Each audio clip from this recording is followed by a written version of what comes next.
Welcome back to another edition of the Dirty Verdict Podcast. I'm one of your hosts, Peter Taaffe, joined as always by co-host Kyle Herbert. Happy to be here. Happy to be invited. Thank you, Kyle. And Bill Ogden. Happy to be here. Happy to be invited. Bill, did you get married or is that an aura? What is that? Aura ring. Yeah. Just tracking my sleep. How's your aura? Just married was healthy good. Yeah, it's pretty good. Pretty positive right now. A lot of shades of yellow. Does it turn different colors based on how happy or sad you are? It's not a mood ring. Oh. It's like a Apple Watch. My daughter has one, and the kids all wear them on their the pointer finger. Is that? Yeah. It came in, and that's the finger I picked. All right. Okay, well, we are joined this week by special guests of Delta Intel, Scott Cervenka and Todd Fibich. Thanks for joining us, guys. Thank you for having us. Thanks for having us. I thought this would be good because when I was in practice, I used private investigators to do a whole host of things. I'm sure y'all do too. For your first 3 marriages. Mm-hmm. That's true. That's true. Actually, they were used on me, which is why I lost. Just kidding. I've only been married once, and that's one's good enough for me. Hey, I'll agree with whatever you need me to agree to. But so anyhow, there's a lot of stuff. Like when I was in practice, it was mostly, hey, there's this witness. Here's the information on them. Can you go get a statement? This is the kind of information I'm looking for. Pretty basic. And that's still done today. But there's a whole lot more that I've gotten to know from knowing Scott. Has kind of debriefed me on the stuff they can do. And now Todd has recently joined him from law enforcement. So I thought that'd be good to kind of tell lawyers out there how they can use private investigators, whether it's you or some of the other fine ones in town, or and then their background. Yeah. Sound good? If you guys chime in as we go along. Well, Todd, you are our second Fibich to have on the show. I am, and it's an honor to be here and some pretty big shoes to fill.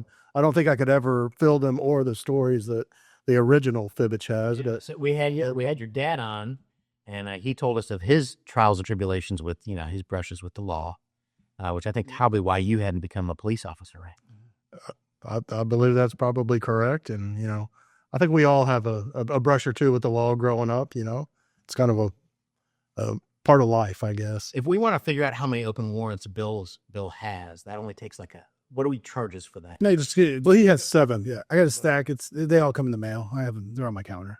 Yeah, there was someone waiting outside when we walked in. I didn't know who that was. It's actually Ashley is here, new investigator. So we're waiting for her to whip out the papers and serve them. Yeah, I'm waiting to get served. Anyhow, well, guys, thanks for joining us. I thought we'd kind of take a little walk down y'all's background first, just what y'all have done leading up to today. So, Scott, I'll start with you. I know a little bit about it, but how your immediate job before opening the private investigation firm, Delta Intel, was with HPD. Is that right? That's correct. And what were you doing for them? I was at HPD. I was in the Major Offenders Division, and I worked at the FBI Cyber Crimes Task Force for a while, and I worked in major offenders and organized crime cases like cargo thefts. And then I worked the last 3 years for the U.S. Marshal Service on the Gulf Coast Fugitive Task Force, finding bad guys. Really fun. So I want to be a major offender. How do I qualify? I don't think you're totally. Basically repeat offenders, career criminal types is what we targeted. And so were you always employed by HPD, but then you'd be assigned to some task force? Yes, you're called a TFO, a task force officer. So all these federal agencies use police officers and deputy sheriffs to do basically the fun work. When it comes to the cyber side of it, on the cyber task force, were you already pretty good with computers and stuff, or do they just use you for the muscle? I had a long career in technology prior to law enforcement. Oh. So I think I was, by their standards, really good at it. But, the bar's pretty low in law enforcement on technology anyway. The people that are really good at it are making money doing it. Yeah, so that was going to be my question. What did you do before you got into law enforcement? I did everything: programming, databases, networking, built servers, consulted. So what made you decide to go from that into the mean streets of HPD? Well, it was kind of a family business. My father was PD. My older sister's also in police. So it just was a family business. I wanted to try it before I got too old, and I did, and it was fun. And now I'm gone. If we were going to commit a crime, right, what's the best one for us to commit and not get caught? Like biggest return for the lowest amount of risk. Are we heisting 18-wheelers? Cyber? Definitely cyber. I'm not good with computers. They hardly ever get caught. hacking credit cards. And even if you do catch them, it's hard for anyone to charge them and actually take it to trial. So You heard it here first. Cybercrime. Do more cybercrime. definitely. Well, this whole law thing hasn't been working out that great, to be honest. Okay. What? Might as well. So I think Scott and I first interacted when someone was robbed of a large amount of very expensive artwork. Oh, And Scott Mike was, Clayton. Scott was assigned to help recover that, and actually recovered quite a bit of that art. Is that right? We found quite a bit of it, half of it probably. When you say you found it, where'd you find it? Or how did you find him? That's a whole episode. It's a long story. In time. Okay, well, so the case started with a burglary, and the burglary was an interesting burglary because everything was unlocked, the gates were open, the garage was open. The burglars basically had free run of the place, and they spent quite a bit of time, and they took a lot of stuff. They took, art, guns, jewelry. When it came to the art, did they know what they were? No, I had no clue what they were doing. Nice. I have this incredible collection of Thomas Kincaid paintings. Little village scenes, a couple of lighthouses. I bought them for like $100. I don't know what they're worth now, but I got them stacked up in the garage. $110. I have that whole thing locked down up. Yeah, This Art connoisseurs. They just took what was on the wall. Yeah, and I didn't know much about art, honestly. I didn't ever work a burglary prior to this. It was the first time I ever worked a burglary. But I learned from the FBI art guys that real art thieves don't take the frames. They cut the art out. The frames might have a GPS in them, or they might, it just makes them hard to move around. glass and all that. Well, and if you take it out of the frame, you can roll it. Yeah, that's what they do on all the TV shows. Yeah, I watch a lot of white collar, so pretty much an expert. But you tracked it down through various kind of quasi or maybe organized, kind of loosely organized crime groups in town. Yeah, it was a team of people. I mean, I was the lead investigator, but I had a team of guys, and we didn't really have anywhere to start. There was no evidence. There's nothing. So, basically through informants, confidential informants would hear things on the streets about somebody trying to buy art, or somebody, talking about buying art or jewelry. And we started going and meeting with those confidential informants, and we got some names, and we got some warrants, and we followed them around. And 7.5 months later, we found some art. But where they hiding it? Believe it or not, in a really obscure place, a house you would never expect to have $1 million paintings in. It was somewhere in Southeast Houston. Just in a nondescript house. They had them. It was in a house that cost about 1/10 of what the art was worth, or less. My guess is art's got to be like the dumbest thing to steal. Like it's Just because you can't fence it, there's a unique thing, right? Like who are you going to sell it to? I think there's a pretty substantial black market for that. Well, I just found like a $500 million Rembrandt, and that had been stolen like 80 years ago. Well, fine, fair enough, but it's not like fungible. It's not like cash or coins or drugs or the fentanyl and the heroin that you like to traffic in so well. I trafficked one time. No, I'm kidding. All right. So I want to circle back on that because that goes into what y'all do. But Todd, so you're obviously your father, very well-renowned lawyer in town, but did you have any thoughts of entering the legal profession? Ever since I was a small child, I wanted to be the police. I'm not really quite sure where it came from, coming from a family of lawyers and oilmen, like my dad had told you about my grandfather, his father. Not really exactly sure. I've been told that a great-grandfather of mine at once was a butcher and a policeman, which kind of makes sense because I have a big affinity for policing and meat. I like to do a lot of barbecuing and a lot of grilling. But ever since I was a young child, that was all I wanted to do was be a police officer. I was fortunate enough to have that opportunity with 2 different agencies and really enjoyed my time doing that. Yeah, which ones were those? I started in November of 2002 with the Bel Air Police Department, and then I left Bel Air Police Department and joined the League City Police Department down in Galveston County. I think your dad was telling me one time about you got a commendation for like a stakeout. I might be getting my facts twisted up, but do you know what I'm talking about? He said he likes to barbecue. Well, I've received a number of accolades. I've been very, very blessed to have a lot of good people around me, and have been afforded the opportunity to do a lot of good things for the community, and the community was kind enough to reward me with a number of awards and commendations. The one that you are referencing, which I believe y'all spoke briefly about on the episode with my father, was a incident March 13th of 2020. It's my birthday. March 13th? Yeah. This was Friday, March 13th. So it was probably a real special one. It was right at the time that COVID was hitting. And we got dispatched to a call and ended up being ambushed by a crazed gunman with a drum-fed AR-15 that was firing indiscriminately at myself and other partners. And I was in the right place at the right time with the right equipment and the right training, was able to neutralize that threat. And Was this in League City? this was in League City. And how did you neutralize that threat? I always like that. Accurate return fire. Accurate return fire? Yes, accurate return fire. Was this guy a burglar or a kidnapper? He was a crazed lunatic that I believe was high on methamphetamine and was had been involved in some type of domestic violence incident the night before, and believed that his girlfriend was somewhere in the League City area. And so he was driving around looking for her, and he ended up stuck in a ditch.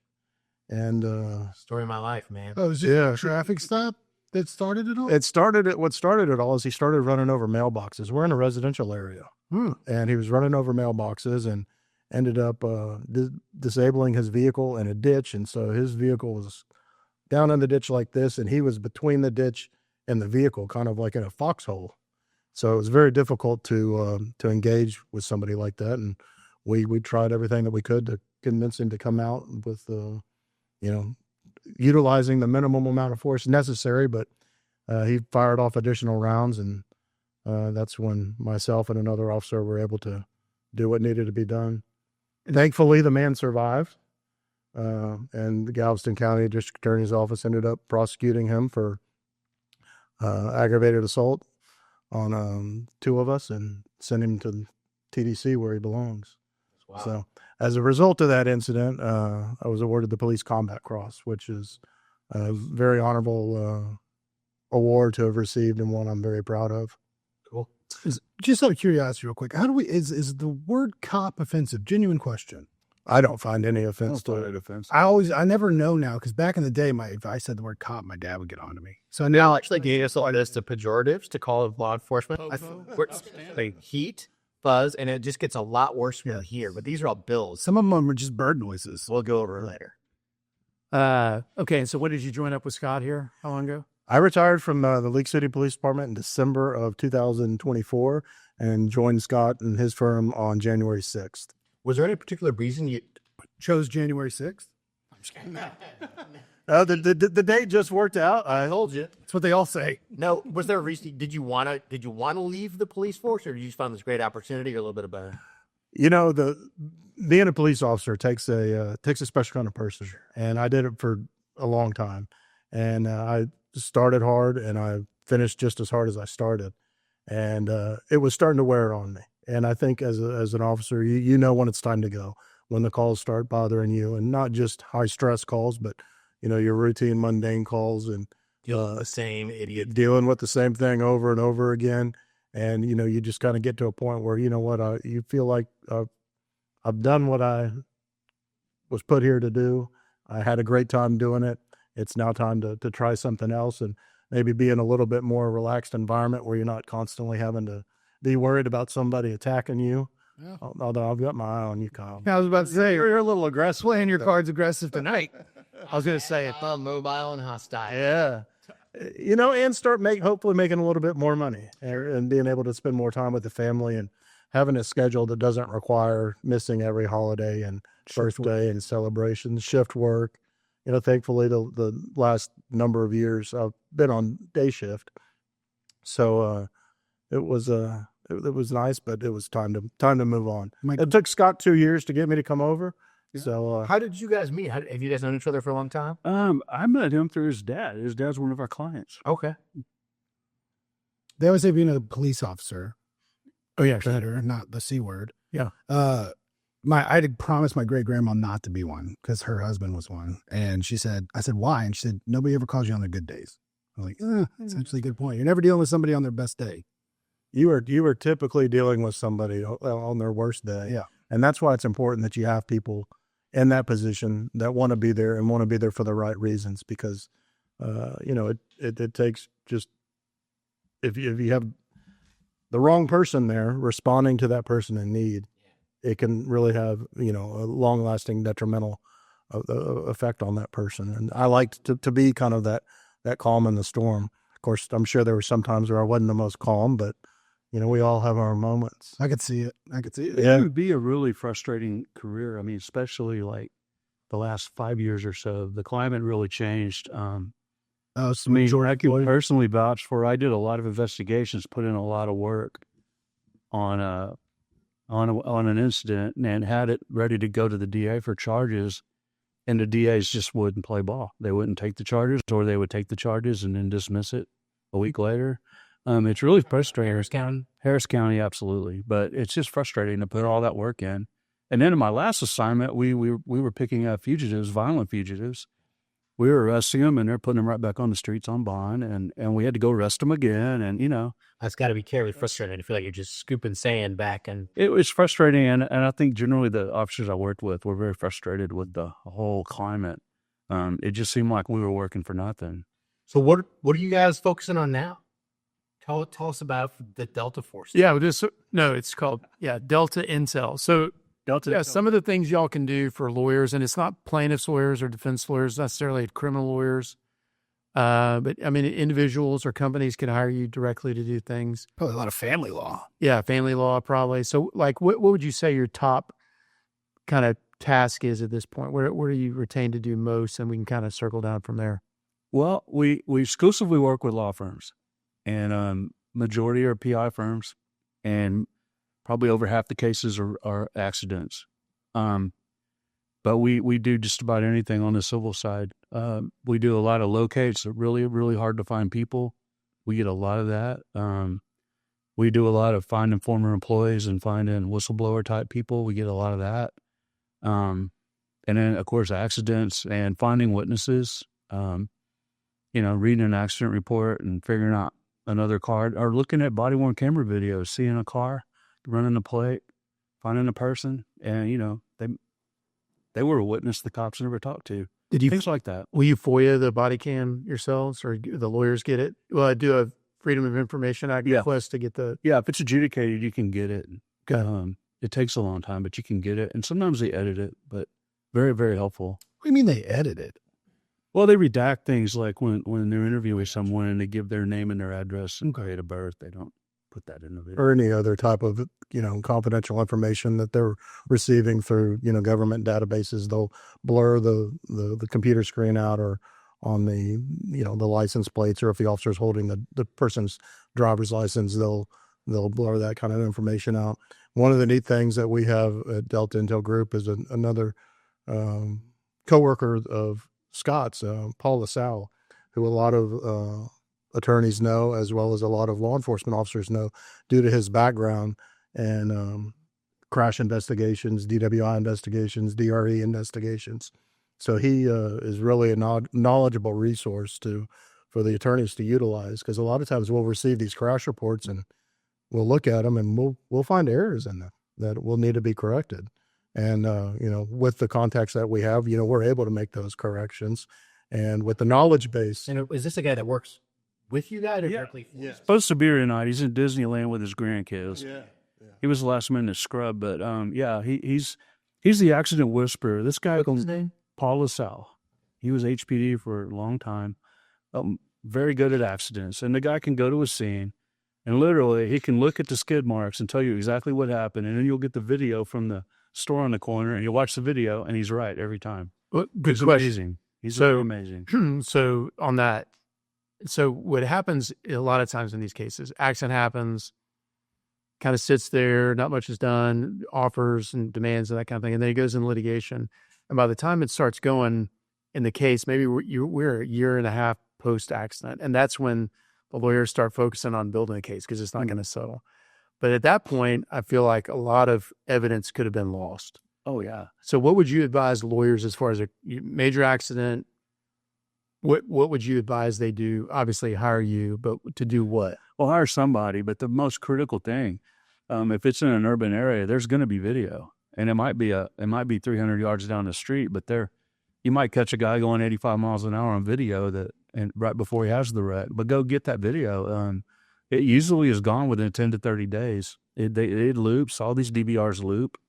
And the more active they are, the more cameras they have, the quicker they fill up, and they just start writing over. So you have a 10 to 30 day window on most systems to get the video, or you're not going to get it. Hire your investigator when you sign up the client. Right off the bat. Right off the bat, hire your investigator at that point. That way we can assist you in building that case so you can have a successful outcome. Evidence, like you said, is lost. And, a lot of times we're not contacted until there's tight deadlines. And by that point, witnesses have moved, they've died, or, the video's been rewritten. So that would be the most challenging thing that we face is just time.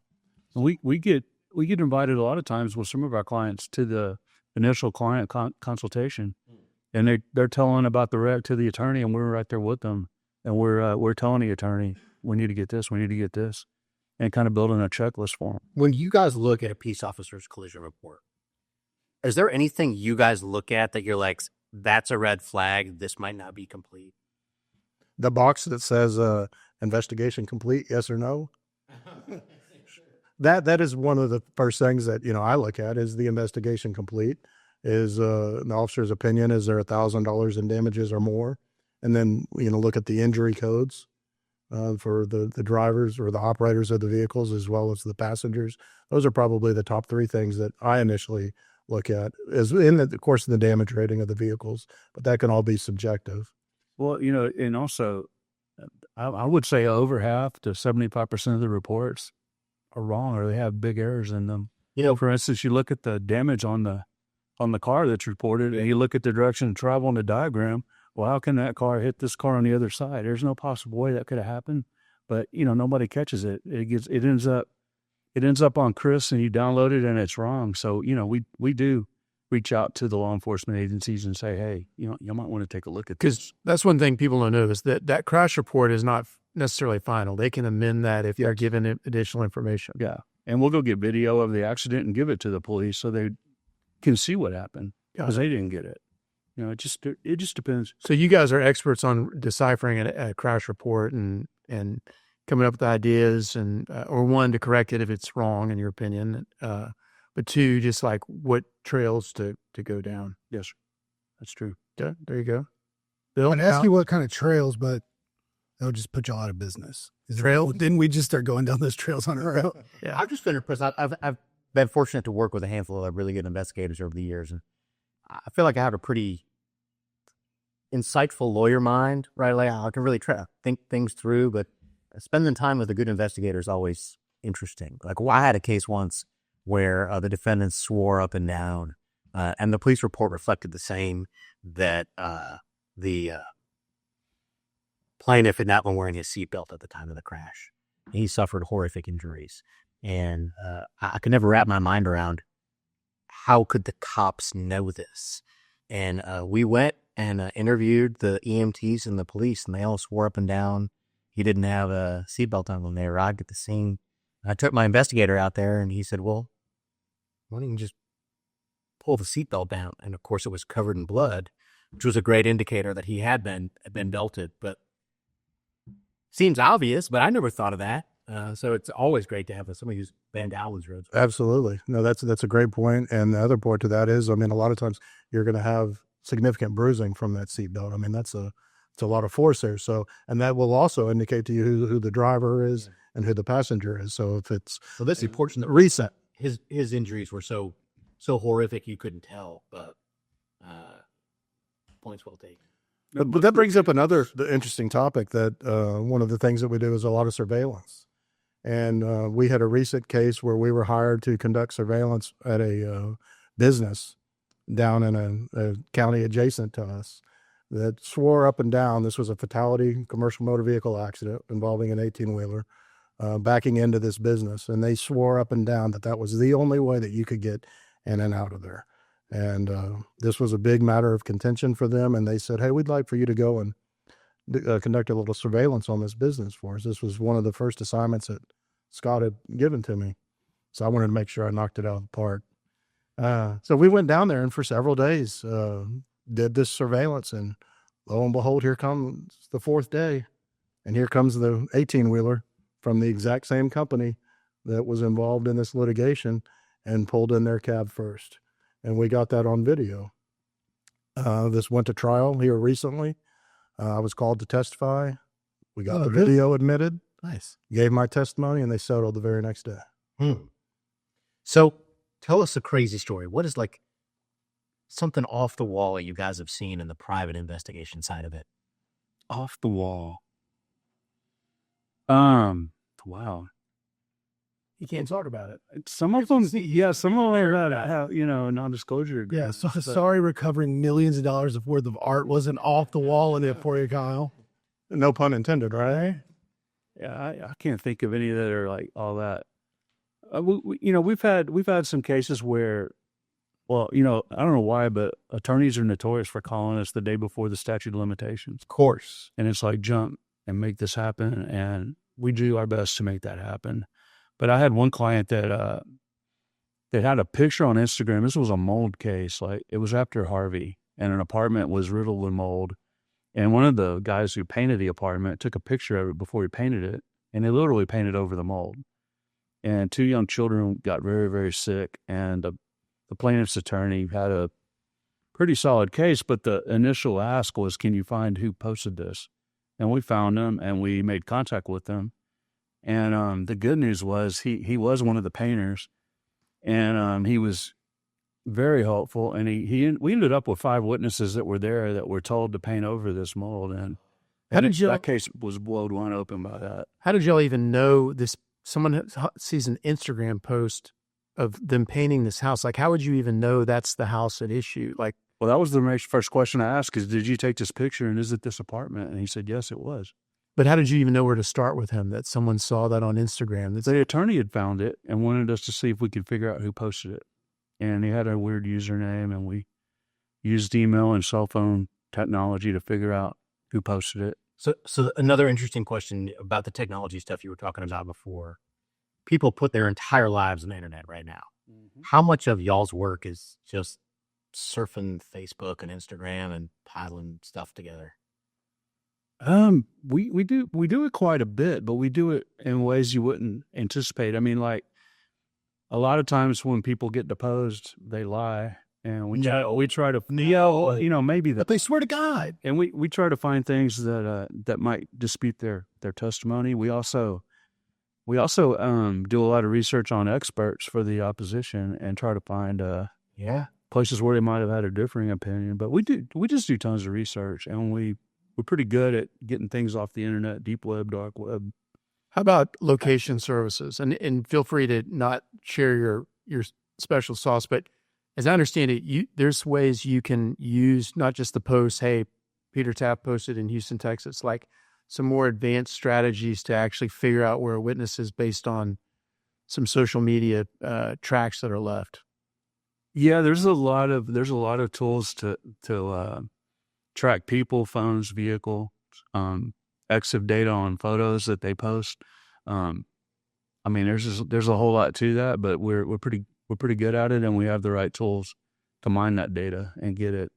I don't know what other private investigators do there, but we're pretty proficient at it. We do it a lot. Got it. Of all of the governmental entities that you've gotten to work with, your HPD, the Marshal Service, the FBI, which one was the coolest? Oh man, they're all cool in their own way.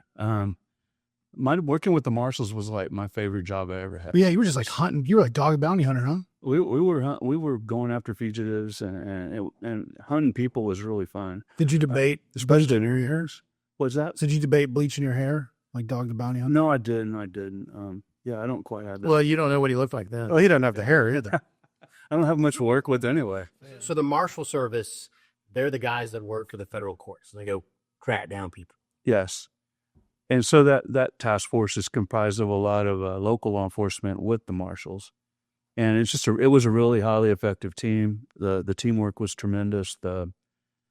Finding these people that are surfing couches and intentionally hiding from the law. I mean, after you found a bunch of those, finding the ones you're looking for are easy. Really? Oh yeah. I mean, Yeah, they're not hiding. Right. So mislaid. So I want to disappear. What, like, Wyoming, we got that last week. so like, where do I go?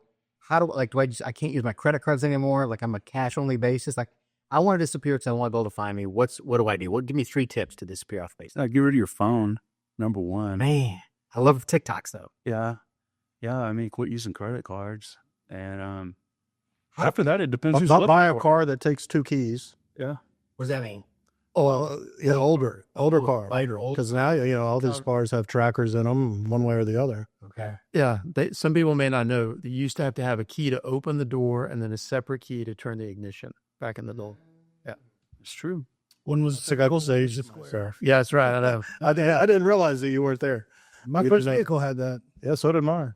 And some cars you'd have to manually roll the window down. I mean, I'm not that young. Okay. But I mean, like, my first, we know, we're aware. My first car was an 87 Chevy Stepside. I don't know if it had 2 keys or 1, but it was a real It had 2. metal. Yeah. Mine was a 69 Chevy pickup. That was my first truck. Nice. So I had the circle one to unlock it, the square one to start it. Exactly. Yeah, that sounds right. Yep. Okay, so once you find these witnesses, the other thing you can do is take statements. So how does that work? Obviously, part of this planning meeting with the lawyer where they tell them, this is the guy, I think this is what they'll say, go talk to him and turn that into a declaration or affidavit. Yeah, we go meet with them, and usually we have the gist of what the case is about and what they need as far as evidence.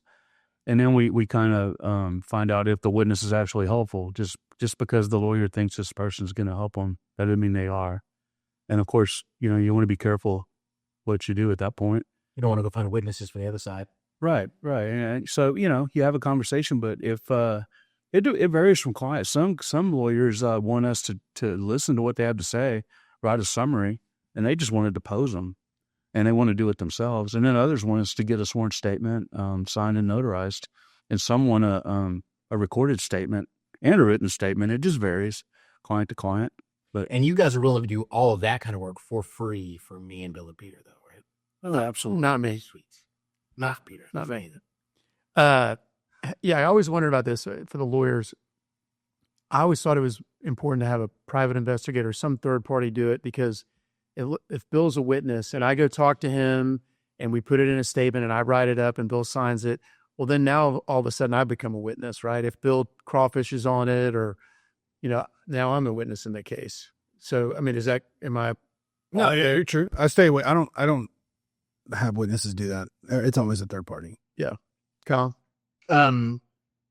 If somebody calls me out of the blue and is like, hey, I was a witness to the accident, the cops, I spoke to your client, you want to talk to me? I'll be like, if you don't mind me recording it, and then I'll say, you called me, right?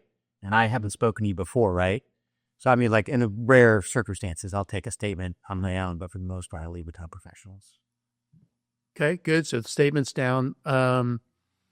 What else? You talked about surveillance. Usually the surveillance is the defense lawyers or insurance companies are surveilling a plaintiff who claims they're very hurt and they have video of them doing jumping jacks and things. But do you guys do, and you mostly do plaintiff side work. So how else besides what Todd said would y'all be involved in surveillance other than finding a recalcitrant witness or some of the sort? I mean, we do it as needed. We don't do a lot of the insurance stuff, but there's a lot, like, we got a case today where a guy claims he had a bad wreck as a truck driver. He claims he hasn't worked in a year and a half, and we're about to go prove he has been working, and we're going to figure out who he worked for. But yeah, sometimes we can do it on the internet. Sometimes we have to go follow him around, but it varies situation to situation, but we're pretty good at sitting in the car and waiting and waiting and waiting. It's a very, honestly, I don't enjoy it much, but we do it. We do it when we need to. It's great podcast time. Yeah. No, it's time consuming. We pay attention. You've got to pay attention. You have to have good situational awareness. You have to know your boundaries.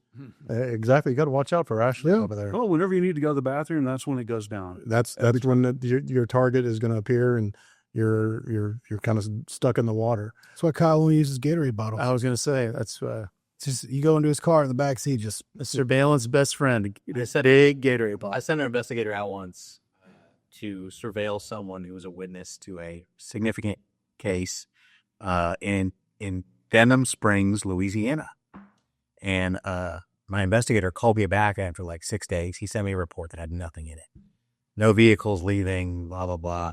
I called him. I'm like, what's going on? He's like, this witness is the grand cyclops of the Klan. And we got within about 400 yards of his house and they started shooting at us. Oh, wow. And I was like, but we didn't give up. So we sat like at the next intersection for like 5 days, like no vehicles in or out. I'm like, you know what, guys? We're going to crack this case without you having to track down the Grand Cyclops. That's okay.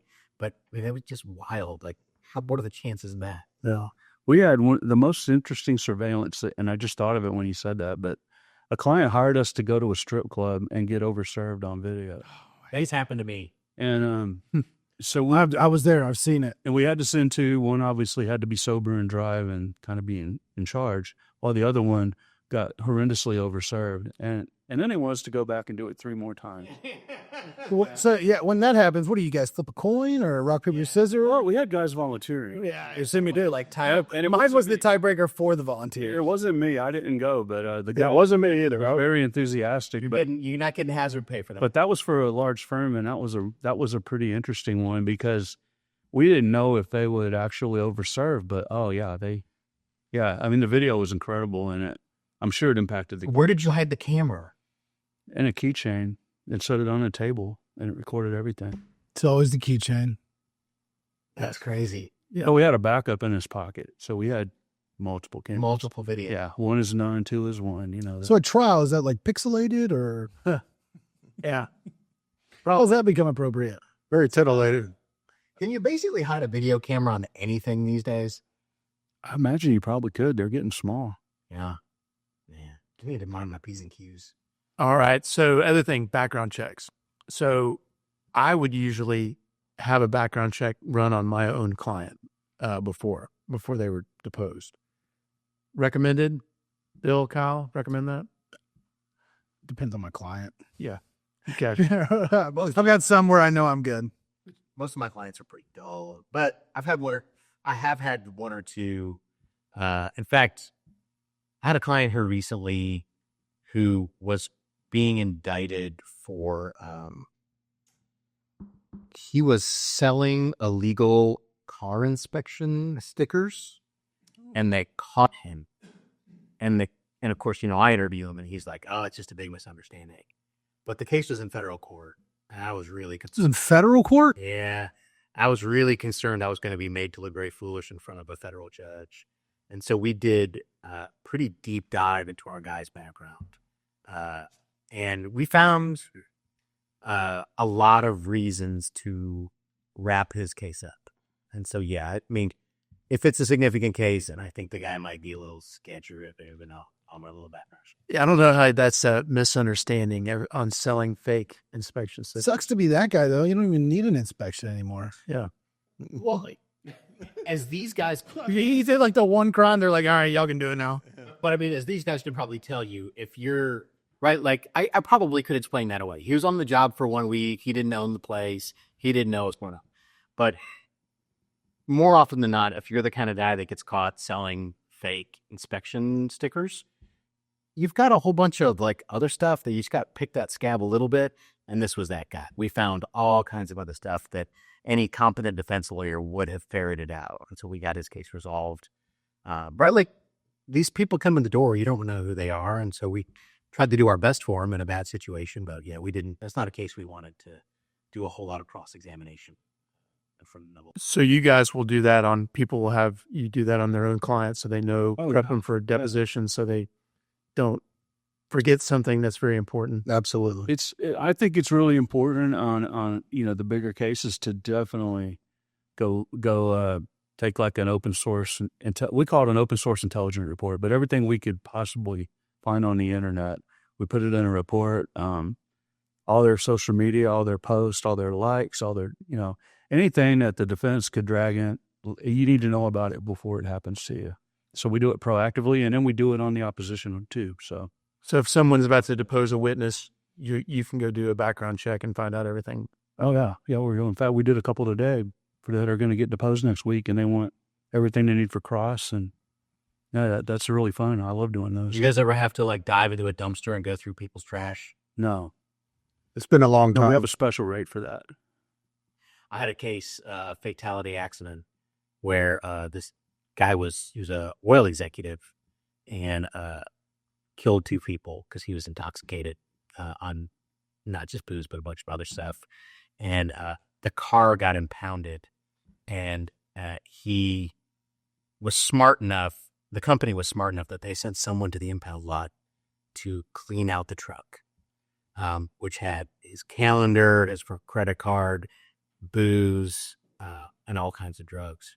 The dumb thing was they took the 2 trash bags full of stuff and they deposited it at the address where they thought he lived, but that was the address of his spouse.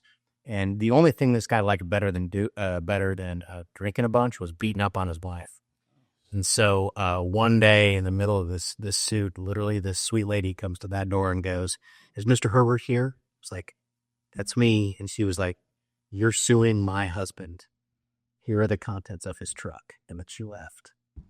It was amazing. It was a treasure trove. Like the oil company had said, "We don't even know he was on the schedule. We barely know this guy." And so if you're gonna clean out somebody's truck, don't give the contents to his body or spouse. Probably a good idea. Yeah. All right. So what other kind of things can y'all do for law firms, or have y'all been asked to do?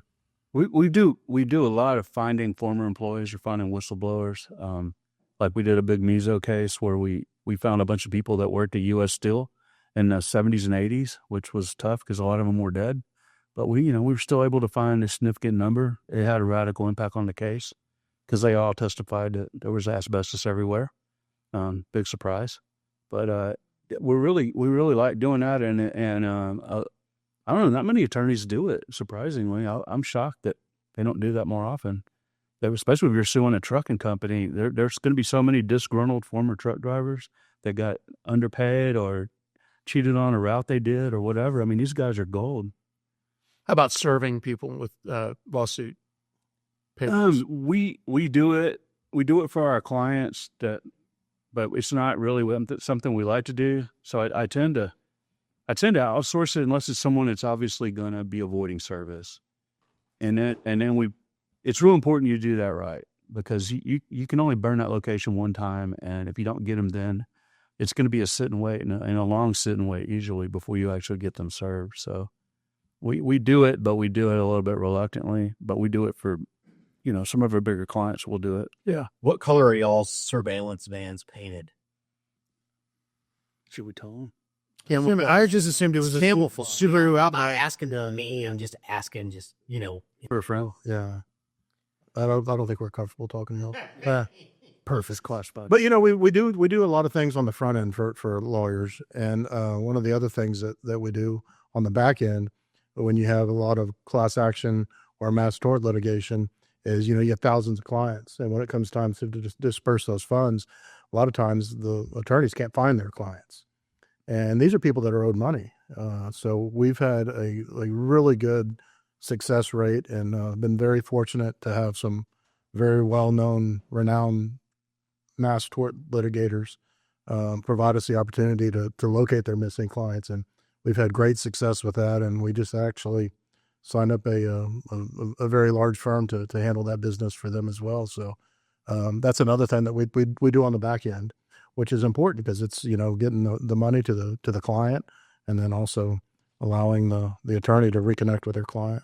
Yeah. Or get release. I mean, I don't know if they have to sign a release in that circumstance, but You just find them so they'll call the firm back. Yeah, that's all we're doing. Get everything done. I'm going to say, hey, call your lawyer. Mhm. That's right. People, you'd be surprised how fast they call when you tell them that, hey, we got some money for you. yeah. Todd, you still live down in Lake City?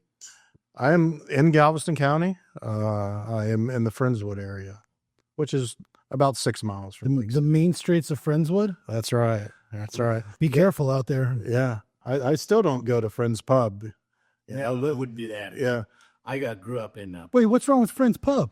Well, there was a little bit of shakeup down there under a previous administration with the police department. Oh, I remember. A Yeah. particular officer, I think, was I think that was a honey hole. Ah, I got you. I know Freddie. He owns that place. Yeah, I've heard that they're good people and they are supportive of law enforcement. There was just a differencing of opinion or Now like like, there's I feel like I saw some news coverage on it. yeah, there's a bit. Yeah. I had grew up in Poly Ranch in Friendswood. Oh yes. And So are you an aviator? well, I wasn't, but obviously a lot of aviators in that neighborhood, a lot of astronauts and engineers and NASA folks. But when I was in elementary school, there was a not all that inconspicuous FBI van parked in front of a house. They were flying bricks of marijuana out of that landing strip. Okay. And I don't know if they were there to just like encourage them not to do it, but they were parked there with a video camera. Like it was, you couldn't miss it. And if you were a 12-year-old boy, you were like, "This is awesome." But yeah, we had a landing strip there in the middle of the neighborhood. Oh man, just such a tough upbringing you had. The mean streets. Yeah. Friends with. Had to watch out for the landing strip. Yeah. I don't know how you got out of there. All right. And so how many do y'all have besides y'all two and your new hire, Ashley? Do y'all have anyone else, or is that y'all's? And you outsource some things, I'm sure. I think we've got 8 active right now that are working with us. Nice. And we have one who actually does a lot of our crazy kind of scary searching on the computer, even delves into card catalogs. I think if it's She's the most amazing researcher I've ever yeah, met. So her name is Amy Leonards, and she actually spoke today at a TALI event. And the TALI is a Texas Association of Licensed Investigators, and she spoke about the things that she is able to do, and it's pretty scary. I think if somebody hired her to find out what happened with the past couple presidential elections, she would be the one to get to the bottom of it. and God help you if you're hiding assets. Oh, yeah. I know. Yeah. Yeah, that's the other thing. Y'all can do asset searches. Oh yeah. We've got the queen of asset searches, and I thought I was good at it till I met Amy, and I just take a polite bow and All right. case to her. Well, that comes in with our last or our most recent episode. We had some receivers come on, and so that's obviously a big part of their job. So it is obviously if you're hiring a receiver to collect a judgment, you want to hire y'all first to feed that to the receiver so they'll know where to go. Low-hanging fruit first. Yeah, we've helped a couple of receivers. It's not like a big part of our business, but we've done it for a few. It's surprising, and I don't know how to really put this, but a lot of lawyers don't even have an idea how we can help them. They just don't, and Well, they will now if they listen to the Dirty Bird of Cop. Well, I'm hoping they are, but yeah, we're all about helping them win cases because evidence wins cases. It's all about evidence, and if you think you have a great case, but the other team's got more evidence, you're going to lose. And that's really what it's all about. And that's one of the things I think that separates us apart from some of the other investigators is, we've collected evidence. I mean, we did it throughout our whole careers, from on the street to preserving that evidence, to submitting that evidence, to presenting that evidence in court. So, we have a pretty good idea of the processes that go in place. Also being a public servant in that profession, you learn how to deal with a lot of different people from all walks of life. You do. So, we can go and talk to an unhoused individual in downtown Houston and then go and give that report to, whatever premier attorney we're, doing that job for here in town and not have a problem effectively communicating all of that and relaying the facts, that we were able to glean from interviewing that person. So I think that's where a lot of our good experience comes from as well, that others that are in this line of work might not have. Yeah. So if our listeners want to track you down and hire the services of your fantastic firm, how do we find you? Well, everybody's got a computer nowadays in the palm of their hand, and our website is Delta Wins. Scott came up with that, deltawins.com, and you can find all of our contact information on that, and that's what we do. We help you win your case. Awesome. Bill, anything else? No, I'm just learning at this point. Yeah. Okay. Well, I think we covered everything. Like I said, I think it's great. You get as a lawyer, you kind of get into your patterns and you don't think. And I think hopefully as far as strategically on a case, and like I said, I think hopefully people have learned that bring these guys in and gals in to kind of help you figure out what you need to do on the case is kind of a second set of eyes from a investigative law enforcement background. And the earlier, the better. Yeah, hopefully before you spend a lot of money on the case. I mean, sometimes your client's not telling the truth. And Yeah, that's a good point. A lot of these traumatic brain injuries, you're going to spend a lot of money just getting the medical evaluations. And it's good to know your client. It didn't happen like your client said, because you're still waiting on police reports. You're still waiting on, and you're already sending them to the doctor. You're spending your money. And, it's nice to have people that can go out to the scene and look at it and tell you, yeah, he was in front of the 18-wheeler. It's his fault, not the 18-wheeler. Save you a lot of money. There you go. All right, guys. Thanks. DeltaWins, WINS.com. Correct. Good. Licensed. So what are y'all, would you say Texas Association of Licensed Investigators? Yes, That's the group you're in? That's an organization that most investigators are a member of. Yeah, because I was going to say, you can't just you got to get a license to be a private investigator. Right, and that's done through Texas Department of Public Safety. Okay, got it. All right. Before you guys go, I want to point out that Todd, your brother, not only your dad, but your brother Greg is a friend of ours. And for some reason, our producer Amanda thought that we should get a cake for your brother Greg's birthday. Oh, I think we ought to as well. Even though he's not here and has nothing to do with tonight's show, we got a cake.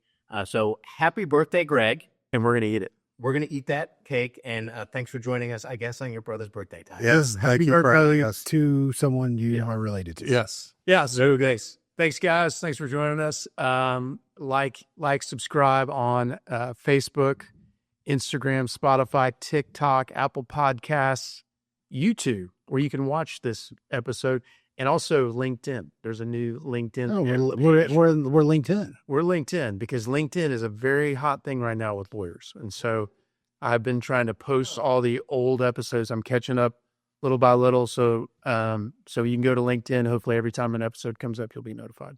All right. All right. Very good. Thank you for having us. Good night.